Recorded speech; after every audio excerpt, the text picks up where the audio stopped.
Hello guys, എന്തൊക്കെയുണ്ട് വിശേഷം? രാവിലെ തന്നെ ഞാൻ എഴുന്നേറ്റ് കുളിച്ചൊന്ന് റെഡിയായി വന്നിട്ടുണ്ട്. വെളിയിലോട്ട് പോകാനോ കാര്യങ്ങളോ ഒന്നുമല്ല.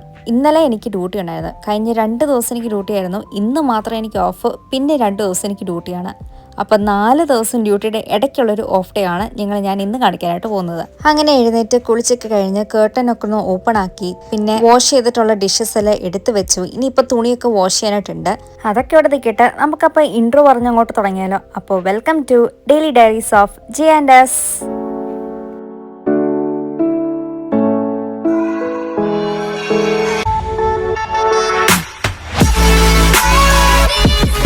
ഇന്ന് അച്ചുവിന് ഓഫുള്ളൊരു ദിവസമാണ്. വളരെ റെയറായിട്ട് നടക്കുന്നൊരു കാര്യമാണ് എനിക്കും അച്ചുവിനും ഒരേപോലെ ഓഫ് കിട്ടുന്നൊരു ഡേ. രണ്ടുപേർക്കും ഓഫുള്ളൊരു ദിവസമാണെങ്കിൽ മാക്സിമം ഞങ്ങൾ എങ്ങനെയെങ്കിലും പുറത്തിറങ്ങാനായിരിക്കും നോക്കുന്നത്. പക്ഷെ വീട്ടിൽ എന്തെങ്കിലും കുക്കിംഗ് ചെയ്യേണ്ട ഒരു ദിവസമാണെങ്കിൽ പുറത്തിറങ്ങാനായിട്ട് നോക്കത്തേയില്ല. ചില സമയത്ത് നോക്കും, ക്ലൈമറ്റൊക്കെ അനുസരിച്ചിട്ട് തന്നെ ആയിരിക്കും. പക്ഷേ ഈ പ്രാവശ്യം ഞാൻ പറഞ്ഞില്ലേ, വിൻ്റർ കുറച്ച് ഹാർഡായിപ്പോയി. ഡിപ്രഷൻ സ്റ്റേജിലോട്ട് വരാതിരിക്കാൻ വേണ്ടി ഞങ്ങൾ രണ്ടുപേരും മാക്സിമം ട്രൈ ചെയ്യുന്നുണ്ട്. കാരണം ഡിപ്രഷൻ വന്നു കഴിഞ്ഞാൽ പിന്നെ അത് പോകാനായിട്ട് ഭയങ്കര പാടായിരിക്കും. മിക്ക ആൾക്കാർക്കും വരുന്ന ഒരു കാര്യമാണ് ഈ ഒരു വിൻ്റർ ഡിപ്രഷൻ. അപ്പം നമ്മൾ തന്നെ മോട്ടിവേറ്റ് ചെയ്ത് പുറത്തൊക്കെ പോകുന്നതായിരിക്കും ഏറ്റവും നല്ലത്. അപ്പോൾ ഇന്നത്തെ രാവിലത്തെ ബ്രേക്ക്ഫാസ്റ്റ് എന്ന് പറയുന്നത് മുട്ടയും ബ്രെഡുമാണ്. 3 മുട്ട മാത്രം ഉണ്ടായിരുന്നുള്ളൂ കേട്ടോ ഫ്രിഡ്ജിൽ. അപ്പം ഈ മുട്ട അങ്ങനെ എപ്പോഴും കഴിക്കുന്ന എനിക്ക് വലിയ താല്പര്യമൊന്നുമില്ല. പിന്നെ ഇന്ന് എനിക്ക് കാര്യമായി അങ്ങനെ ബ്രേക്ക്ഫാസ്റ്റ് ഉണ്ടാക്കാനായിട്ട് വലിയ മൂഡൊന്നുമില്ലായിരുന്നു. കാരണം ഞാൻ നേരത്തെ പറഞ്ഞല്ലോ, എനിക്ക് 2 ദിവസം വർക്ക് ഉണ്ടായിരുന്നു. ഇന്ന് മാത്രമായിട്ടാണ് എനിക്കൊരു ഓഫ് കിട്ടി. ഇനി നാളെ 2 ദിവസം വർക്ക് ഉണ്ട്. അപ്പോൾ ഇന്ന് ഞാൻ മാക്സിമം എങ്ങനെയും റെസ്റ്റ് എടുക്കാമെന്നുള്ള രീതിയിലാണ് ഇരിക്കുന്നത്. പിന്നെ വെളിയിൽ പോകാനാണെങ്കിൽ ഓക്കെ, എനിക്കത് വലിയ പ്രശ്നമൊന്നുമില്ല. പക്ഷെ വീട്ടിലെ ജോലികൾ ഞാൻ മാക്സിമം ഇന്ന് കുറവാക്കാനേ നോക്കത്തുള്ളൂ. പക്ഷെ എപ്പോഴും എനിക്കൊരു ഓഫ് കിട്ടുകയാണെങ്കിൽ മിക്കപ്പോഴും സെയിം റൂട്ടീൻ തന്നെ ആയിരിക്കും പോകുന്നത്. രാവിലെ എഴുന്നേൽക്കുക, ബ്രേക്ക്ഫാസ്റ്റ് ഉണ്ടാക്കുക, തുണി എന്തെങ്കിലും വാഷ് ചെയ്യാനുണ്ടെങ്കിൽ അത് വാഷ് ചെയ്യുക, വിരിച്ചിടുക, പിന്നെ തുണി നേരത്തെ വാഷ് ചെയ്തതെല്ലാം മടക്കി വെക്കുക, അതൊക്കെ സെയിം ആയിട്ട് പോകുന്ന റൂട്ടീൻസാണ്. അതൊന്നും എനിക്ക് മാറ്റാനായിട്ടേ പറ്റത്തില്ല. ഈ വാഷിംഗ് ഡിപ്പാർട്ട്മെൻറ്റ് മൊത്തം എൻ്റെ തന്നെയാണ്. അത് ഞാൻ അച്ഛന് ഒരിക്കലും കൊടുക്കത്തില്ല. കാരണം തുണിയുടെ കാര്യങ്ങളൊക്കെ ഞാൻ തന്നെ ഹാൻഡിൽ ചെയ്താലേ നടക്കത്തുള്ളൂ. പിന്നെ കുക്കിംഗ് ഇടയ്ക്കിടയ്ക്ക് അച്ചു ചെയ്യാറുണ്ട് കേട്ടോ. അപ്പോൾ എനിക്ക് ഡ്യൂട്ടി ആണെങ്കിൽ ഇപ്പോൾ വീട്ടിൽ എന്തെങ്കിലും കറിയോ അങ്ങനത്തെ സാധനങ്ങളൊന്നും ഇല്ലെങ്കിൽ അത് അച്ചു വെക്കാറുണ്ട്. പിന്നെ ഇപ്പോൾ വീട്ടിൽ അത്രയ്ക്ക് ഫുഡ് ഇല്ലെങ്കിൽ പോലും അച്ചു അങ്ങനെ എപ്പോഴും ഇൻസിസ്റ്റ് ഒന്നും ചെയ്തൊന്നുമില്ല ഫുഡ് ഉണ്ടാക്കണമെന്നുള്ളത്. ഇടയ്ക്കിടയ്ക്ക് അച്ചു പറയാറുണ്ട്, നീ ഇന്നൊന്നും ഉണ്ടാക്കണ്ട, ഇന്ന് നമുക്ക് പുറത്തുനിന്ന് കഴിക്കാമെന്നുള്ളത്. പക്ഷെ ഞാനാണ് പുറത്തുനിന്ന് കഴിക്കാനായിട്ട് സമ്മതിക്കാത്തത്. ഷെഫീൽഡിലൊക്കെ ഉണ്ടായിരുന്ന സമയത്ത് ഈ പുറത്ത് പോയി കഴിക്കാന്നുള്ളത് പിന്നെയും കുറച്ചേറെ ഓപ്ഷൻസ് ഒക്കെ ഉണ്ടായിരുന്നു. കാരണം ഡിഫറെൻറ്റ് വെറൈറ്റി ഓഫ് ഫുഡ്സ് ഒക്കെ ഉണ്ടായിരുന്നു ഷെഫീൽഡിൽ. പക്ഷേ ഇവിടെ വന്നതിന് ശേഷം നമുക്ക് കുറച്ച് ലിമിറ്റഡ് ആണ്. അങ്ങനെ അധികം അങ്ങനെ ഫുഡ്സ് ഒന്നുമില്ല. എന്നാൽ ഈ ബർഗർ കിങ്ങും KFC അങ്ങനത്തെ സാധനങ്ങളൊക്കെ അതൊക്കെ എപ്പോഴെപ്പോഴും കഴിച്ചാൽ നമ്മൾ മടുക്കുകയും ചെയ്യും. അപ്പം അങ്ങനത്തെ ഒരു കാര്യങ്ങളൊക്കെ അവോയ്ഡ് ചെയ്യാനായിട്ട് ഞാൻ അങ്ങനെ പുറത്ത് കഴിക്കാനായിട്ട് എപ്പോഴും ഇൻസിസ്റ്റ് ചെയ്യാറില്ല. വല്ലപ്പോഴും മാത്രം അച്ചുവിന് അത്രയ്ക്ക് നിർബന്ധമാണെങ്കിൽ മാത്രമേ ഞാൻ സമ്മതിച്ചു കൊടുക്കാറുള്ളൂ. പക്ഷേ എപ്പോഴെപ്പോഴും നമ്മൾ വീട്ടിലെ ഫുഡ് തന്നെയാണ് കേട്ടോ വെക്കുന്നത്. അപ്പോൾ രാവിലത്തെ ബ്രേക്ക്ഫാസ്റ്റ് ഒക്കെ കഴിഞ്ഞപ്പോഴത്തേക്കും ഞാൻ നേരത്തെ അലക്കി വെച്ച തുണികളെല്ലാം ഇപ്പം മടക്കി വെക്കുകയാണ്.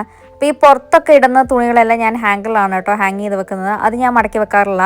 വീട്ടിലെ ഡ്രസ്സസൊക്കെ മാത്രമാണ് ഇങ്ങനെ മടക്കിയൊക്കെ വെക്കാറുള്ളത്. അങ്ങനെ വാഷിംഗ് മെഷീനകത്ത് ഇട്ട് തുണിയൊക്കെ അലക്കിയൊക്കെ വന്നിട്ടുണ്ട്. ഇനി അതിനെ വിരിച്ചൊക്കെ ഇടണം. ഇപ്പോൾ കഴിഞ്ഞ ദിവസം ഞാൻ ജോലിക്ക് പോയ ടൈമിൽ എനിക്ക് ഷീനിൽ നിന്ന് ഒരു പാഴ്സൽ വന്നിട്ടുണ്ടായിരുന്നു. അപ്പോൾ അതിനകത്ത് കുറച്ച് യൂസ്ഫുൾ പ്രൊഡക്ട്സ് ഒക്കെ ഉണ്ട്. അത് ഞാൻ ഇടയ്ക്ക് റീൽസിൽ കാണിക്കാം കേട്ടോ. എനിക്ക് ഒത്തിരി അത്യാവശ്യമുള്ള പ്രൊഡക്റ്റ് ആയിരുന്നു. പക്ഷെ എനിക്കത് ഭയങ്കരമായിട്ട് ഇഷ്ടപ്പെട്ടു കേട്ടോ, അതിൻ്റെ യൂസേജും കാര്യങ്ങളൊക്കെ. അപ്പോൾ അത് ഞാൻ എപ്പോഴേലും റീൽസിലൊക്കെ കാണിക്കാവേ. ഇനിയിപ്പോൾ എന്തായാലും സന്ധ്യയൊക്കെ ആയിട്ടുണ്ട്. ഇനിയിപ്പോൾ നമുക്ക് കേർട്ടൻസ് ഒക്കെ ഒന്ന് അടച്ചിട്ട് എനിക്ക് ലാപ്ടോപ്പിൽ കുറച്ച് പണിയൊക്കെ ചെയ്യാനായിട്ടുണ്ടായിരുന്നു. എന്നിട്ട് പിന്നെ നമുക്ക് ഒരു ട്രിപ്പ് കൂടെ വാഷ് മെഷീനകത്ത് തുണിയൊക്കെ അലക്കായിട്ടിട്ടുണ്ടായിരുന്നു. അപ്പോൾ അത് ഒന്നും കൂടി ഒന്ന് വിരിച്ചിടണം. അത് കഴിഞ്ഞിട്ട് പിന്നെ ഇന്നത്തെ വൈകിട്ടത്തെ ഡിന്നർ ഭയങ്കര സിമ്പിൾ ഡിന്നറാണ്. കാരണം തോരനൊന്നും ഇല്ല, പിന്നെ അങ്ങനെ ചിക്കനോ കാര്യങ്ങളോ ഒന്നുമില്ല. പിന്നെ ഉണക്കക്കൊഞ്ച് ഇരിപ്പുണ്ടായിരുന്നു, അത് ഒറ്റ ലാസ്റ്റ് പാക്കറ്റായിരുന്നു. അപ്പോൾ ഞാൻ അവിടെ തന്നെ പിന്നെ ഉണക്കക്കൊഞ്ച് ഇന്ന് വൈകിട്ട് വെക്കാമെന്നുള്ളത്. പിന്നെ മോരും ഇരിപ്പുണ്ട്. അപ്പോൾ ഇത്രയും സിമ്പിളായിട്ടുള്ളൊരു ഡിന്നറാണ് ഇന്ന് നമ്മൾ കഴിക്കാനായിട്ട് പോകുന്നത്. അങ്ങനെ ഉണക്കക്കൊഞ്ച് ആദ്യം ഞാനൊന്ന് വെള്ളത്തിൽ സോക്ക് ചെയ്തിടാമെന്നുള്ള രീതിയിലാണ് ഇരിക്കുന്നത്. പിന്നെ അതൊന്ന് കുറച്ച് നേരം വെള്ളത്തിൽ ഇരിക്കട്ടെ എന്ന് വെച്ചു. അതിന് ഞാൻ ഓർത്തുന്ന പിന്നെ ഞാൻ പോയി മുടിയൊക്കെ ഒന്ന് ചെയ്യുക എന്നുള്ളത്. കാരണം രാവിലെ കുളിച്ചിട്ട് ആ ഒരു ടൈമിലെങ്ങാണ്ട് ചെറിയ രീതിയിലൊന്ന് മുടി ചെയ്തേ ഉള്ളൂ. പിന്നെ ഞാൻ ചെയ്യിട്ടേ ഇല്ല. അതുകൊണ്ട് ഇപ്പോഴാണ് ഞാൻ മുടിയൊക്കെ ഒന്ന് ചെയ്യുന്നത്. ആ ഒരു ടൈമിലാണ് ഞാൻ ഓർത്തുന്നത് പിന്നെ ഷീനിൽ നിന്ന് മേടിച്ചൊരു പ്രൊഡക്റ്റ് നിങ്ങളെ കാണിച്ചാലോ എന്ന്.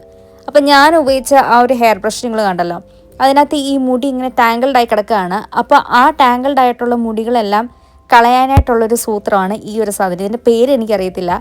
അപ്പോൾ ഇത് ഞാൻ ചീനിന്ന് മേടിച്ചിട്ട് ഇതിന് എത്ര ആണെന്ന് എനിക്കറിയത്തില്ല. എത്രയോ പെൻസും കണ്ടായിരുന്നു ഇതിന് ഞാൻ ആദ്യം ഇങ്ങനെ കണ്ടപ്പോൾ ഞാൻ ഓർത്തി വല്ലതും നടക്കുമോ, ഇത് ചിലപ്പോൾ ഉടായ്പായിരിക്കും എന്നുള്ള രീതിയിലായിരുന്നു. പക്ഷേ ഉപയോഗിക്കാൻ തുടങ്ങിയപ്പോഴത്തേക്ക് എനിക്ക് ഒത്തിരിയായിട്ട് ഇഷ്ടപ്പെട്ടു കേട്ടോ. കാരണം ഇത് നമ്മളങ്ങനെ ചെയ്തുകൊണ്ടിരിക്കുമ്പോഴത്തേക്കും മുടിയെല്ലാം ഇളകിയൊക്കെ വരുന്നുണ്ട്. പിന്നെ നമുക്ക് പെട്ടെന്ന് അങ്ങനെ മുടി ഇളക്കി എടുത്ത് കളയാനായിട്ട് പറ്റും.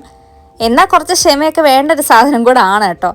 അങ്ങനെ ഫൈനലി എൻ്റെ ഹെയർ ബ്രഷ് നല്ല ക്ലീനായി വന്നിട്ടുണ്ട്. ഇനിയിപ്പോൾ അടുത്തൊരു സൂത്രം എന്ന് വെച്ചാൽ ഒരു ഹെയർ ഡ്രയർ സ്റ്റാൻഡാണ്. അപ്പോൾ എൻ്റെ കയ്യിലിരിക്കുന്ന ഹെയർ ഡ്രയർ ഞാൻ ചുമ്മാ പ്ലേസ് ചെയ്ത് വെച്ചിരിക്കുകയായിരുന്നു. അപ്പോൾ ഞാൻ അന്നേരം ഓർത്തും ചെയ്തു ഒരു ഹെയർ ഡ്രയറിൻ്റെ സ്റ്റാൻഡ് മേടിക്കണമെന്നുള്ളത്. അപ്പോൾ ഇതിന് ഒരു ഡബിൾ സൈഡഡ് ടേപ്പ് ഉണ്ട് കേട്ടോ. അതിന് കൂടെ തന്നെ വരുന്നതാണ് ഇതാണ് ഈ ഒരു ഡബിൾ സൈഡഡ് ടേപ്പ്. അപ്പോൾ അതിനാദ്യം ഒന്ന് ഒട്ടിച്ചിട്ട് കുറച്ച് നേരം കഴിഞ്ഞിട്ട് വേണം ഈ ഒരു സ്റ്റാൻഡ് അവിടെ ഫിക്സ് ചെയ്യാനായിട്ട്. അപ്പോൾ ഞാൻ ഓർത്തുനിന്ന് പിന്നെ ഒട്ടിച്ചിട്ട് കുറച്ച് കഴിഞ്ഞിട്ടൊക്കെ ഒന്ന് ഫിക്സ് ചെയ്യാന്നുള്ളത്. അപ്പോഴത്തേക്ക് ഞാൻ എന്നാൽ കൊഞ്ചൊക്കെ ഒന്ന് റെഡിയാക്കി വെക്കാമെന്നുള്ള രീതിയിലാണ് ഇരുന്നത്. അതാകുമ്പോഴത്തേക്കും അത്രയും നേരം ആ ഒരു ഡബിൾ സൈഡഡ് ടേപ്പ് അങ്ങ് നല്ല ഫ്രീ ആയിട്ട് കിടക്കുമല്ലോ. ശരിക്കും പറഞ്ഞാൽ ഇന്ന് ഉണക്ക കൊഞ്ച് വെക്കണമെന്ന് അങ്ങനെ വലിയ പ്ലാനൊന്നും ഇല്ലായിരുന്നു. പക്ഷെ നമ്മുടെ കയ്യിൽ ചിക്കനോ മീനോ അങ്ങനത്തെ കാര്യങ്ങളൊന്നും ഫ്രീസറിൽ ഇരിപ്പില്ലായിരുന്നു.